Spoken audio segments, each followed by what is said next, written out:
All right, we've got Cowboys co-owner and COO Stephen Jones joining us now. Stephen, thanks for the time.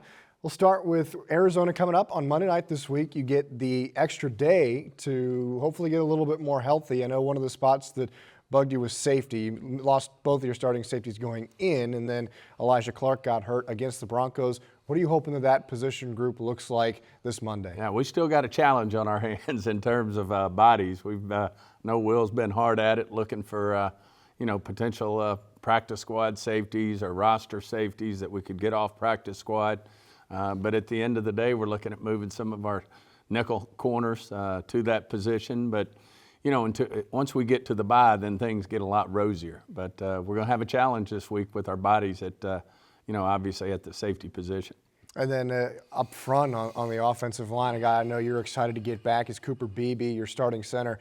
Is the expectation that he plays on Monday night? And if he does, what can that do for your offensive line, having all five of those guys back and healthy? Yeah, well, first of all, he was so close last week and just wasn't quite ready, and we made a call there not to push it because we do want a healthy Beebe for the rest of the year because of what he brings to the table. But he should be ready to go, and it'll be great to have the center's usually the quarterback of the team, and calls out all the formations and protections and things of that nature. So, getting him back and having our original five all together for the first time in a while is going to be nice. Brock's done a good job for us, but BB had that starting job for a reason.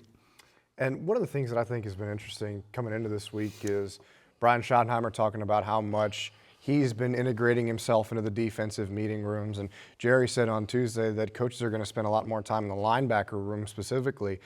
As you've gone throughout the week and this week specifically, what have you seen from this coaching staff in terms of the attention there? And how much does that encourage you that the added attention on the defensive side and the linebacker side can get this defense playing the right way? Well, the biggest thing is that it sure says a lot about Coach Schottenheimer that he's willing to do whatever it takes, to help the staff. And it's, what we're trying to do is integrate a new system for the third time in 3 years.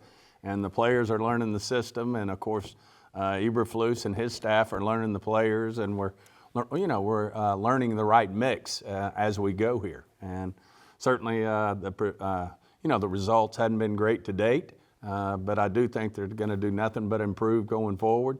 And I know with Coach Schottenheimer and Coach Eberflus and the rest of the staff, they're going to figure this out. I know we got, a bunch of people on the defensive side of the ball, players, that are hungry for it. And so I know they want to have success. I know they want to play hard and help us win football games.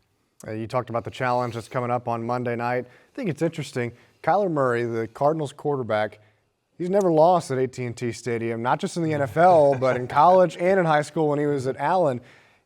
Do you believe in that kind of, I'll say magic for lack of a better term, of when a player plays in a certain place, he just has a little bit different to him? And obviously you want to play spoiler to that on Monday night. What's going to go into that? Well, first of all, I'll speak to Kyler. What a winner. I mean, he won all those state championships, never lost a football game, period, I think, in the state of Texas, anywhere for all those years. And then, of course, had a great career at A&M and, has done a lot of great career wherever he's gone. And but certainly we want to put an end to it if we can. And certainly it starts with this game Monday night. And I feel like we'll go out and play well. And certainly he's a dynamic football player, but we've got to do enough to put the brakes on him and hopefully end his winning streak. And then offensively, this is a team that they're the home and road splits. It's wildly different, much better at home than they are on the road. Do you see any correlation there? And now that you are coming back home, what do you want to see from that group to bounce back? They played one of the league's best against Denver, and now coming back home. Not only are they a great football team, they have a great atmosphere in terms of a home field advantage. But we've got great fans that love to help our football team out with their vocal and. We just got to get in there and use this to our advantage, and certainly we need a win going into the bye. All right, Stephen Jones, Cowboys co-owner and COO. Stephen, thanks so much for the time. We appreciate it. Great being on.